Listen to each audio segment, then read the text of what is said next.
வணங்கண்ணே, காய்கறி வாங்கலான்னு வந்தேன். எப்படி இருக்கீங்க? நல்லா இருக்கேன் தம்பி. உங்க கடையில விற்கிற காய்கறி மட்டும் எங்கதான் விளையுதுன்னே தெரியலண்ணே.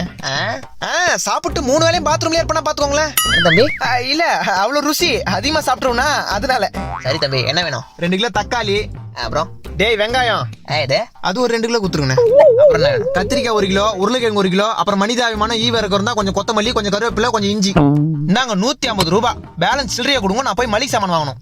டே தம்பி, 1 கிலோ தக்காளியே 150 ரூபாப்பா. 1 கிலோ தக்காளி 150 ரூபா. டேய், அந்த 150 ரூபாய் காசு மிச்சனா மறக்காம 1 கிலோ கல்லான வாங்கிட்டு வா. அப்படியே மண்ணெண்ணையும் சேர்த்து வாங்கிட்டு வரேன். குடும்பத்தோட கொளுத்தி விட்டுரு. என்னடா மோ, இங்க 1 கிலோ தக்காளியே 150 ரூபா வித்துனுக்குறாங்க. என்னடா சொல்ற? இனிமே என்ன பண்ற? தக்காளில குழம்பு போடாத. என்னது? குழம்புல தக்காளி போடாத. டேய், தக்காளி போடாம குழம்பு எப்படிடா ருசியா இருக்கும்? ஆமா, ஏற்கனவே நீ வைக்கிற குழம்பு ருசி நாக்க விட்டு போல.